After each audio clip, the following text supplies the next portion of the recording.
ceremony. Beautiful day today.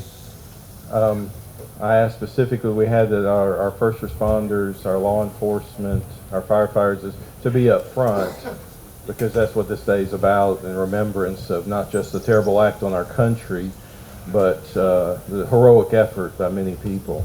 So I want to start this out. The posting of colors by the Boy Scouts, Troop 308-489, and then Mr. Mary Newman will come and give us a prayer, and we'll get into this ceremony. Thank you so much.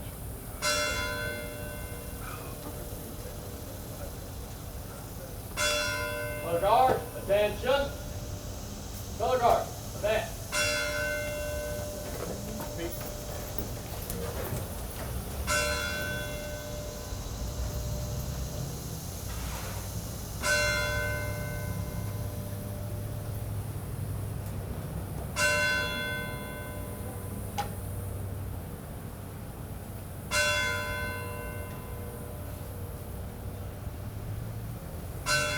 Color guard, post the colors.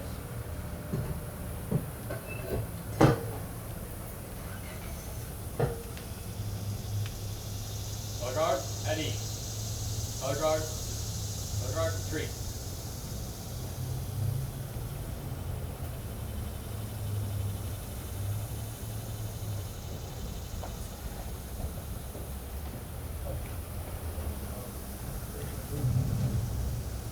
Please be seated.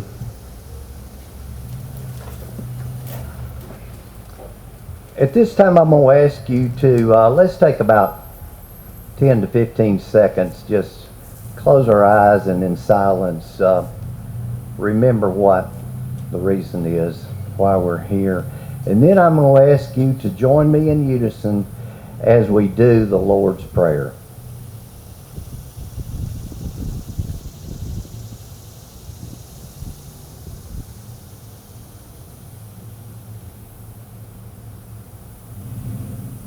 Please join me. Our Father, who art in heaven, hallowed be thy name. Thy kingdom come, thy will be done, on earth as it is in heaven. Give us this day our daily bread, and forgive us our trespasses as we forgive those who trespass against us. And lead us not into temptation, but deliver us from evil. Amen. Thank you.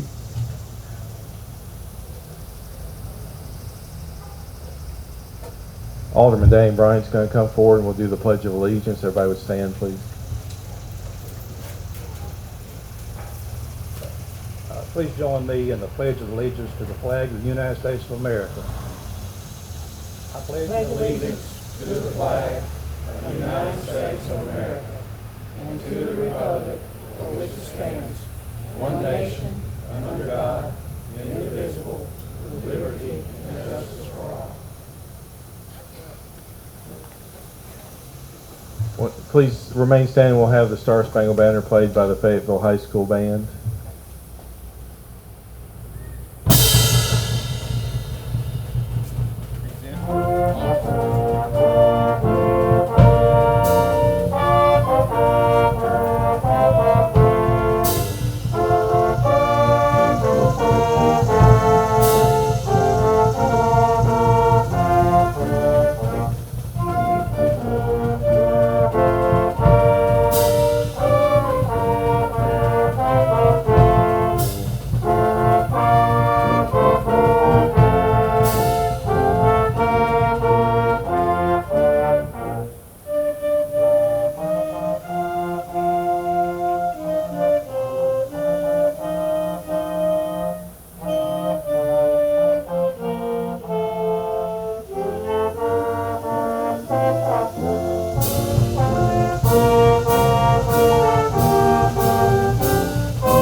Thank you. You may be seated.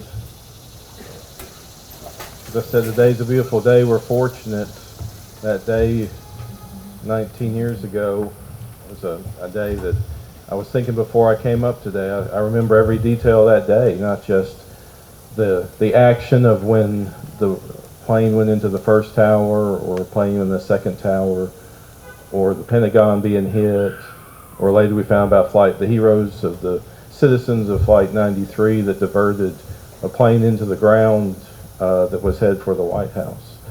So, you know, it's emotional. It's very emotional, and I remember the people running, you know, with the ashes all over them, and just the smoke billowing out of that area of New York City. 2,977 fatalities, 343 that were firefighters, 72 that were law enforcement officers. And what I remember most is that, you know, for those ones that went in, the ones that survived and the ones that lives lost, for the first responders, was they went in, you know, some knowing what the dangers were, some not realizing the towers would fall, but they went in because that's what they were trained, and they didn't hesitate to do it, the ultimate sacrifice for our country. So I hope that we're mindful. Some of us, you know, it's a moment, it's a defining moment, like a day like a D-Day or Pearl Harbor. For our youth, I hope that they understand that what comes out of situations like this is the resolve of the United States of America, and the resolve of who we are, and that every life matters. And so today, our main speaker is Steve Cross. He's from MTAS. He has 34 years of experience assisting public entities, state agencies, and professional associations. He previously served 4 years with the Tennessee State Fire Marshal's Office and 27 years with the Columbia Fire Department in Tennessee. 17 years as Deputy Chief or Fire Chief. Earned his associate degree in fire science from Columbia Southern University, a bachelor's degree in fire science administration from Waldorf University, professional designation of Fire Chief Officer from the Center of Public Safety Excellence, and Public Entity Risk Management Certificate from Institute of America. He's an active member of the Tennessee Fire Chiefs Association, International Association of Fire Chiefs. So if you'll welcome Mr. Cross.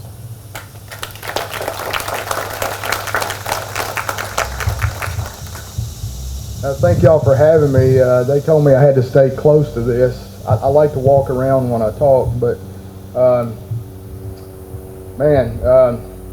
good morning and welcome. We've got lots of distinguished guests here. As I look out into the crowd and I see these first responders, it just makes my heart swell with emotion to see you all. I've had the distinct honor to serve in Fayetteville, Lincoln County quite a bit in the last 3 years that I've served at MTAS, and I've got to know a lot of these people firsthand. It's been an amazing trip. I have the utmost respect for your responders as I look out here over you guys. When I'm going to refer to some notes just because I knew I'd be nervous. This ceremony has such meaning that I normally don't get nervous, but when I'm trying to talk about 9/11 and the people that it impacted, it really makes me nervous to try to do a good job for them. But when we talk about first responders, a lot of words come out: patriotism, heroism, and those type things. So I actually went and looked in the dictionary. And patriotism is defined as love or devotion to one's country. I would offer even that patriotism can be community patriotism. So it could be love or devotion to one's community. And I'm telling you, everybody I have met in Lincoln County, Fayetteville, Tennessee, is devoted to this community for the most part. So I have just really been impressed with the patriotism here in this part of the world. Hero, another word that gets used quite often. I looked it up, and it's defined as a person who is admired for great or brave acts.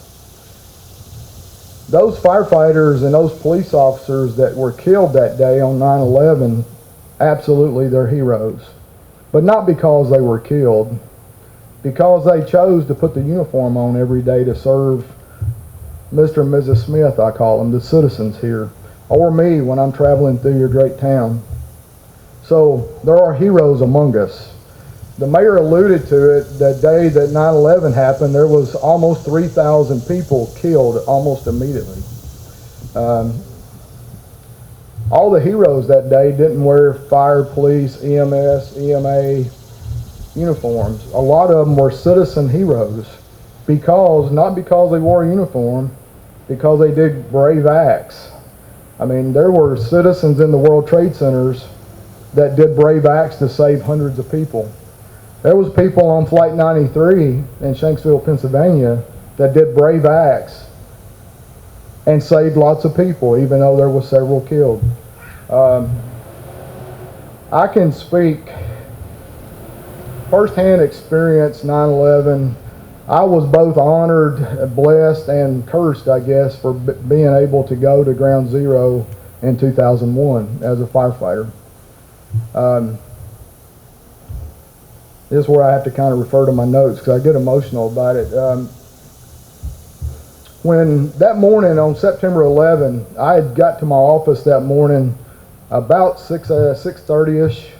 I was preparing to do a 3-day project with my department, and I was doing some planning, and my shift commander, about 7:50 that morning, hollered into my office basically and said, "Hey Chief, you need to come see this. There's been something bad happen in New York City." And so I did what he asked. I came to the radio room, and we sat in the radio room and started watching history unfold itself. And at 7:46, when that first tower was hit, I call it our time here, a bunch of firefighters sitting around a radio room, the only thing we knew to talk about is what are our brothers and sisters going through right now. I mean, this is a 110-story building with, say, 50,000 people maybe inside that building. That's more people than was in my whole town. I mean, my whole town was about 45,000 people. So we're sitting here trying to wrap our arms around what these people are going through, what our firefighters up there are going through. It didn't take long until the second tower was hit. At first, we thought it was just an accident. Then when the second tower was hit, we knew then for sure that it was most likely an attack on America. So, needless to say, my project that I had planned for 3 days to go around and do with my firefighters got put on hold. As the morning unfolded, we could not leave the TV for watching the tragedy that was happening in New York City and in Washington, D.C., and then in Shanksville, Pennsylvania. When that second tower, I guess the South Tower, when it collapsed first, we all knew instinctively that hundreds, if not thousands, of people just perished. I mean, and we knew a lot of them would be people like these folks in uniform here that serve us every day. Then later, when the second tower went down, the first one to get hit, and then of course when the Pentagon got hit, it was, I thought back to my own family. I've got 2 daughters.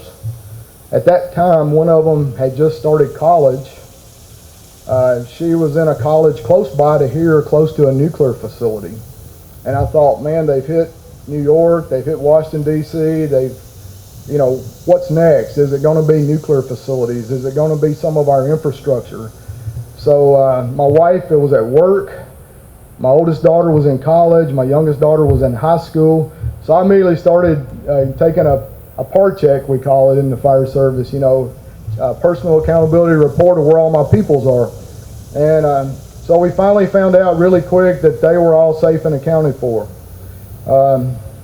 Long story short, the rest of the day I traveled around to my fire stations.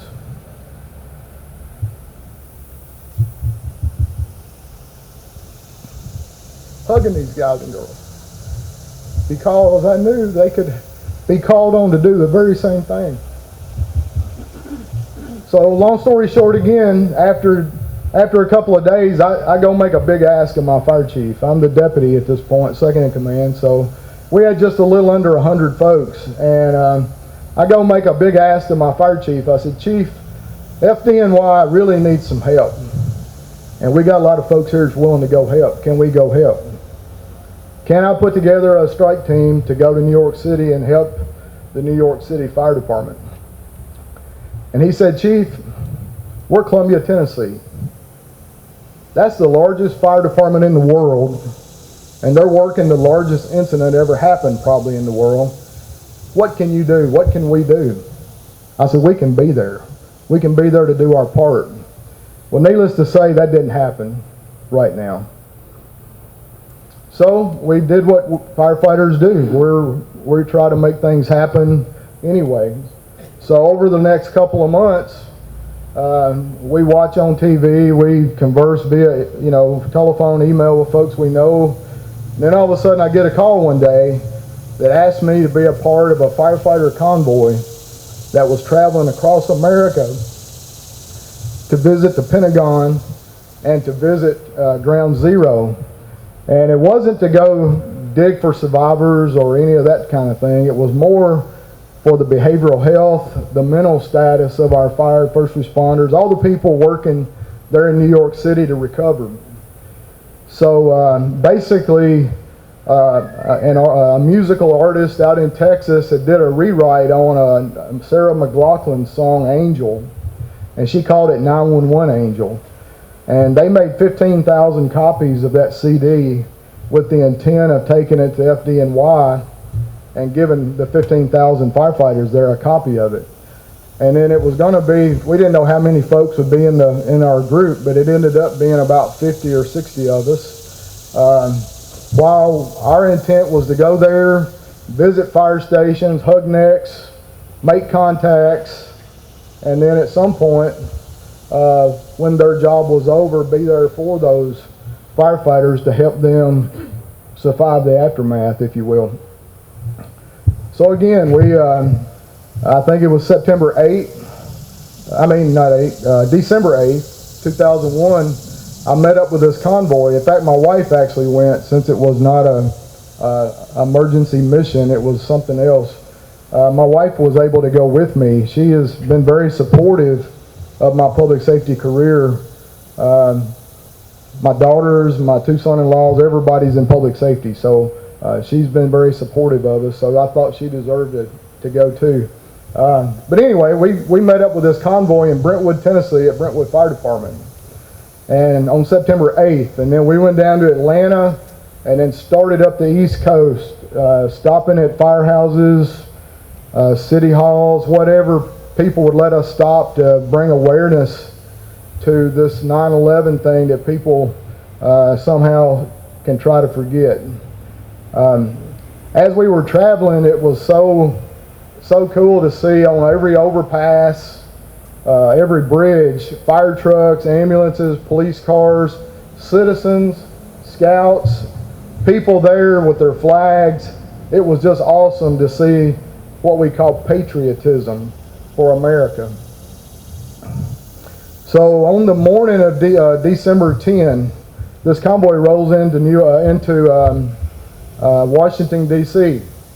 And as we're coming into Washington, D.C., this big long line of fire vehicles and this big bus with this singer and her bunch on it, we get picked up by the presidential motorcycle team. And they escort us into Washington, D.C., around the Beltway, and then bring us to a spot outside the Pentagon on the interstate where they had roped off the interstate in Washington, D.C. I couldn't believe it. And let us park outside the Pentagon and just look at the damage to our Pentagon. And then think about I think it was 55 military people killed there, and probably some civilians. But either way, it was a heck of a sight. I'd never seen the Pentagon in person until that day. We just stood there in awe, kind of like the moment of silence. We had a prayer on the interstate outside the Pentagon for every family that was touched, those first responders that were working, the military. Tennessee Task Force 1 out of Memphis was detailed to the Pentagon. So we had roots there too, knowing a lot of the guys and girls from Memphis that had worked there. So after we finished there, we headed on to our destination, New York City. So late afternoon, it's starting to get dusky dark. We top over a hill and see Manhattan. All the lights are on, the sky is still clear, except you could see that smoke, that dust, whatever it was, still coming up from lower Manhattan. And we made it through a tunnel and made it over to a spot where the FDNY had a couple of blocks of the streets there just blocked for us to park. So we was able to park our cars, get to the hotel they had us set up for, and then about that time, an FDNY ladder truck and an engine showed up, and they're not like in Tennessee. They bring 6 or 8 people on each apparatus, so there was a bunch of folks showed up. And there was no fire, there was nothing there except us and them. And we were able to, again, hug their necks, make those connections, let them know people care. Let them know that even though we're in the same business, they're our heroes.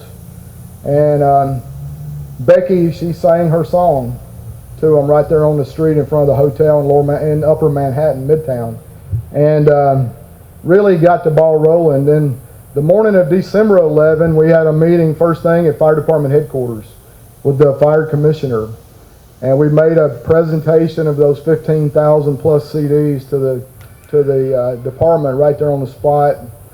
And as soon that was cool to go there and all, but after we left there, we went straight to ground zero. And that really changed it all for me. I'd always respected first responders since I had been one. And my dad really started that as a military guy and being a combat veteran in Korea. But when I saw the tragedy, really, the pile of rubble was bigger than most buildings we have, well, bigger than any building we had in Columbia, and bigger than a lot of them I'd seen even in Nashville, just the pile of rubble that was still there 3 months later. And they took us to a viewing area so that we could view the whole site and see and smell. And I never forget the eyes of the first responders. You know, they say the eyes is the window to the soul. Man, they were hurt. They were still working.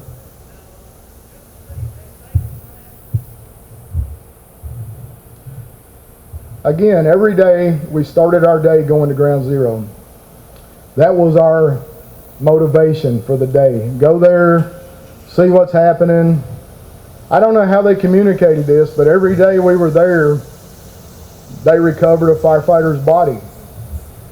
And every day, this is like a huge construction site, basically, at this point. Every day when they found a firefighter's body, the whole site come to silence. Complete silence. If you've ever been to New York City, it's never silent there. They say it's the city that never sleeps. There's always horns blowing. There's always things going on. But even outside of that, you could not hear the horns. You couldn't hear anything. It was so deafening. The silence was so deafening. And then to see 8 FDNY members dressed in their turnout gear take a Stokes basket draped in an American flag and walk it out of that site and put it in the back of an FDNY ambulance with all that full honors and dignity was just amazing. It was life-changing for me. I can't tell it any other way. It was just life-changing. We did have the opportunity to go to a couple of the funerals. Again, that was terrible, but it was something I think that needed to be done. So anyway, after about 6 days of visiting Ground Zero, seeing folks, talking to folks, visiting 75, 80 fire stations, breaking bread with the guys and girls that work there every day, it just really brought things home. And for the firefighters, and I'm sure for the police officers in the crowd, FDNY, we lose several of those every year in line of duty deaths due to the scope of the work they do. It's amazing what you think of. But after I left there, I had about 10 of those guys and girls that are now my close friends that I had been with all week and I meant to keep up with for the rest of my life. So now when I hear that FDNY has lost folks, it's still tragic, but I have to admit I go check the names to see if it's one of my buddies that I hung out with for that week while I was in New York City working around and about Ground Zero. This thing has really changed me. Hopefully it's changed y'all. As I look around, lots of folks here in the crowd wasn't even born when this happened. And I'm telling you, it's our responsibility to make sure we never forget. If we ever forget, it'll happen again. And I know back in the day, I barely remember it, but back in the 60s, we had the astronauts. They were American heroes. And then from the late 60s to maybe 2001, maybe America lost some of its heroes. I don't know. But after 9/11, first responders and military become America's heroes again.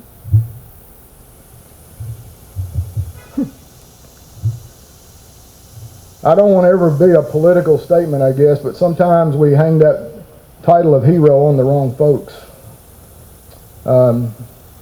There's heroes among us today. They don't just wear these uniforms, they wear the civilian clothes out here too, because if something bad happens here in Lincoln County, all y'all are coming to the rescue. I know you. I know a lot of you, and I'm so proud of you. After all that of 9/11, December, I'd been to 2 of the sites of the attack on America. I still wasn't fulfilled. I still hadn't been to Shanksville, Pennsylvania yet. So in 2003, April of 2003, I was selected to go to the National Fire Academy. Well, guess what? It's only about 3 hours down the road from Shanksville, Pennsylvania. So one afternoon when Steve got done with class, I got 4 other friends from class and we loaded up in a Columbia Fire Chief's vehicle and headed to Shanksville, Pennsylvania. Now at the time, it was the beginning, the chain link fence. It really wasn't a memorial there yet. It was a makeshift memorial. But I'll never forget looking this has been a year and a half since this happened, and there's still a hole in the ground, that burned out hole in the ground down there where all those people on Flight 93 perished. And there was 100 and odd little metal angels posted up there on that hill. And that red barn that you see in all those photographs was there. And again, it goes back to even a year and a half later. Thank you, brothers. It goes back to citizen heroes. There was no first responders out there that day, right? There was no firefighters that I know of on that airplane. There were only citizens on that airplane. They took matters into their own hand, and they may have not meant to kill themselves, but they ended up perishing to save the greater bunch of folks back in Washington or wherever they were headed. So there are heroes among us. There are heroes among us. Just remember that. I don't want to take up a whole lot more of your time. This 9/11 thing is a big deal. I want you to always be patriotic for America. I don't care who your political affiliations are, be patriotic for America. We're Americans. This is America, best country in the world. Select our heroes. Sometimes they are the most unexpected folks, but look for those heroes in the crowd and recognize that. When you see a hero, hug their neck, tell them how much you appreciate them. As I kind of close my side of this thing, I brought that song that Becky did. I kind of wanted to share it with the crowd just so you could see what inspired me to be a part of this thing. And if the IT people can make it, can't make it happen? Okay, I'm sorry. I can't make that happen today then, but if you get on YouTube or something, it's just called the 911 Angel Project. You may be able to download that, but it's a really nice song that really puts 9/11 in perspective, I think. And for the citizens of Lincoln County and Fayetteville, thank y'all. Thank you for inviting me to be here today. I don't take this lightly. I don't take it for granted. I'm very humbled to be here. I'm very humbled to serve these people.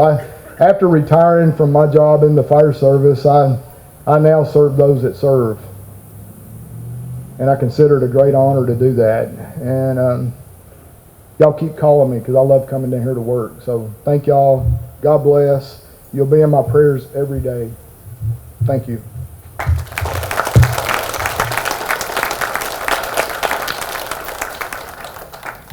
Thank you, Mr. Cross, for those kind words, that experience. Next we have Vice Mayor Dorothy Small is going to sing God Bless America for us.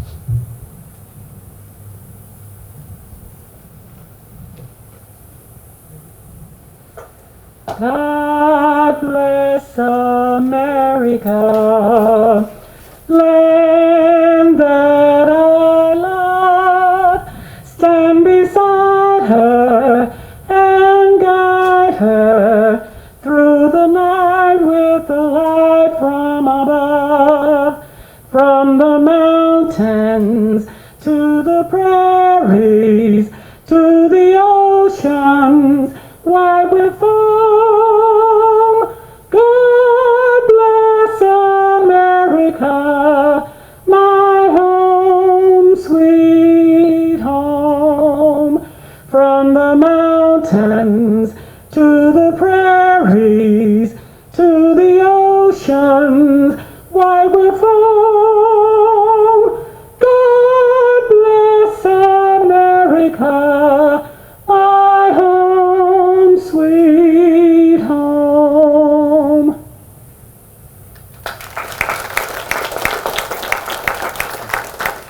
Thank you. As we say today, we want to remember, never forget that dreadful day. Hopefully we do preventive measures that it doesn't happen again. And like everybody said, to all of our first responders here in Fayetteville, Lincoln County, you're the heartbeat of what we do every day. We appreciate you the most. So we'll have the Boy Scout troop come back and retiring of the colors, and that will end our ceremony. Thank you.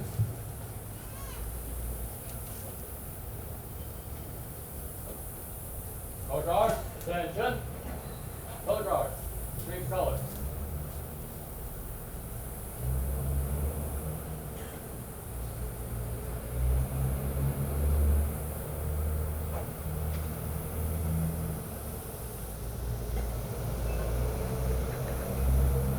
Color guard, dismiss.